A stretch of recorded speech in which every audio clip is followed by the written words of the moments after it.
One, I want to give all the praise and all the glory, all the honor unto Yahawah, Bahashem, Yahushai, Bahashem, Barakak Wadash. Double honors goes out to the elder apostles of Great Millstone for teaching me the truth. Also, I want to acknowledge all the Akyam who are pushing the truth with sincerity throughout the four corners of the earth. All right.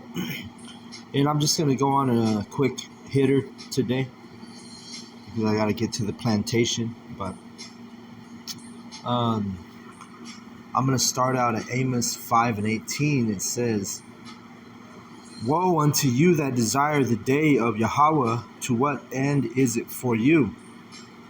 The day of Yahawah is darkness and not light." All right, so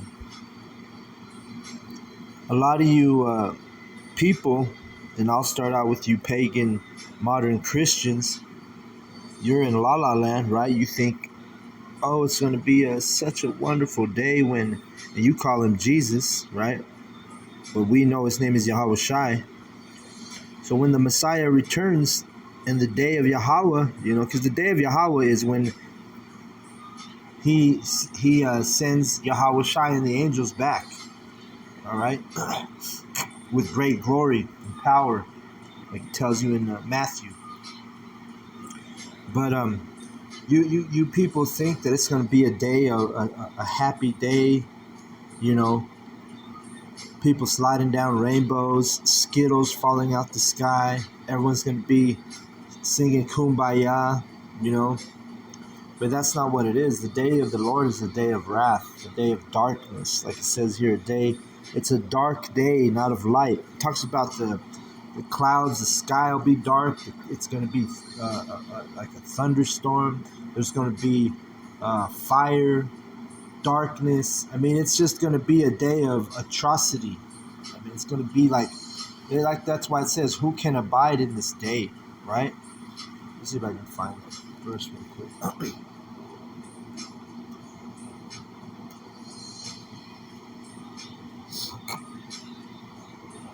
Let's get Malachi, and I'll come back to this. Malachi 3:2. It says, "But who may abide the day of his coming? And who shall stand when he appeareth? For he is like a refiner's fire and like a fuller's soap. And he shall sit as a refiner and purifier of silver, and he shall purify the sons of Levi, and purge them as gold and silver, and that they may offer unto Yahawah an offering in righteousness. Then shall the offering of Judah and Jerusalem be pleasant unto Yahawah, as in the days of old, as in the former years." Because you know who they're going to be the offering in that day?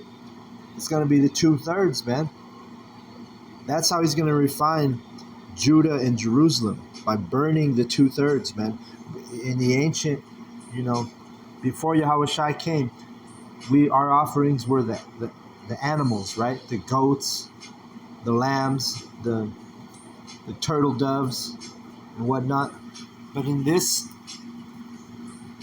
the day of Yahawah, the offerings are going to be the people.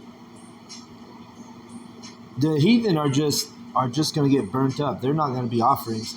They're just extras in the movie. They're just extras in the script. But it's you Israelites that are going to be the offering. And he's going to purge you and cleanse you with fire. All right? When you clean, like the best cleaning agent, even in science, is fire. All right?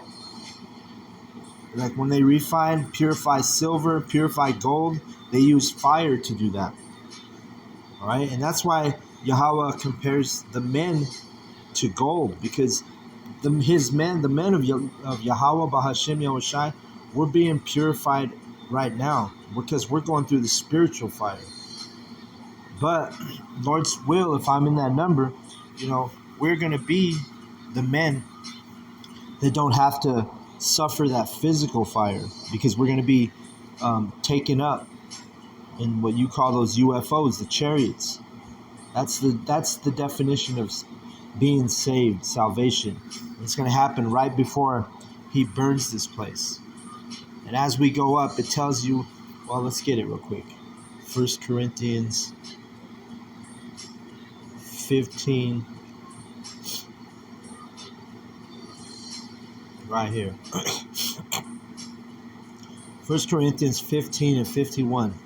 Behold, I show you a mystery. We shall not all sleep, meaning we shall not all die, but we shall all be changed in a moment, in the twinkling of an eye, at the last trump. For the trumpet shall sound, and the dead shall be raised incorruptible, and we shall be changed. For this corruptible must put on incorruption, and this mortal must put on immortality.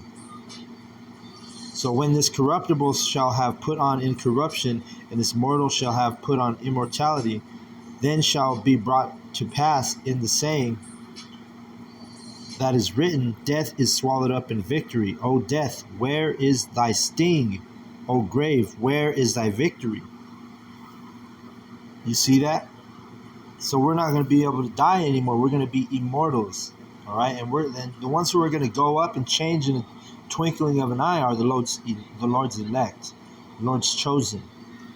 The rest are going to be those offerings that are going to be burned in that day, man. It's going to be missile fire, nuclear missile fire. It's going to be chariot fire. It's going to be all kind of calamities that it's, total destruction, total annihilation. All right?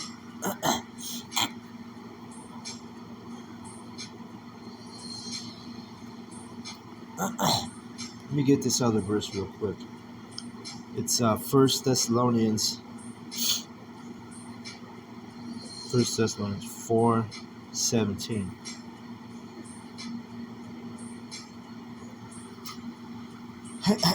Well, let's read 16. For Yahawah himself shall descend from heaven with a shout, with the voice of the archangel. And I'm sorry, that should be, let me see. I'm going to read it the way it says verbatim. For the Lord himself shall descend from heaven with a shout, and with the voice of the archangel, and with the trump of the Most High, and the dead in Hamashiach shall rise first. Then we which are alive and remain shall be caught up together with them in the clouds, to meet Yahawah in the air, and so shall we ever be with the Lord. So, wherefore comfort one another with these words. So, this is where it's talking about, where I've just read. We go up, our bodies are changed in the twinkling of an eye, and we go up and we meet the Lord in the clouds, right? And let's get the understanding on the cloud. Psalm 104:3. Who layeth the beams of his chambers in the waters, who maketh the clouds his chariot. All right? And that's the point on that verse. But he makes the cloud his chariot.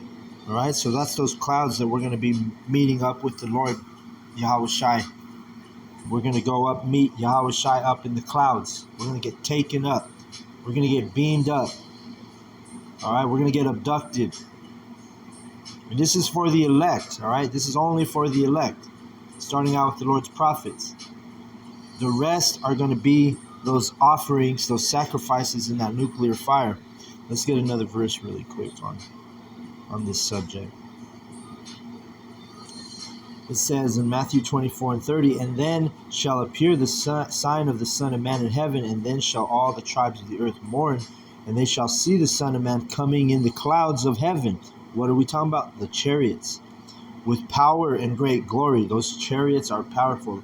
They got a thing called horsepower, which deals with how fast something can go. Well, those chariots have the ultimate horsepower, right? And they're great glory because they got different lights, they have different capabilities. They can literally shapeshift. That's why whenever people see those, what you call UFOs, they're always in different forms, Every now and then they'll look like a saucer or a disc, but a lot of times they'll look like something totally different. Sometimes they'll just look like a light in the sky. Sometimes they'll have colorful lights. Sometimes they do so many things. There's no limit, if you will, you see. So that's that great glory, because glory means beauty. So it's going to be powerful and glorious. All right. Verse 31. And he shall send his angels with a great sound of a trumpet, and they shall gather together his elect from the four winds, from one end of the heaven to the other. Now look, it says he'll gather his elect. It doesn't say he's going to gather everybody. The word elect goes back to the Greek word eklektos, which means chosen. So what you have to understand is he's only going to gather his chosen.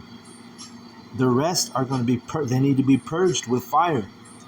You need to be, you need to be purified, sacrificed, offered up. You see? So let's go back to Amos, all right? Amos 5 and I'm going to just start at 18 again.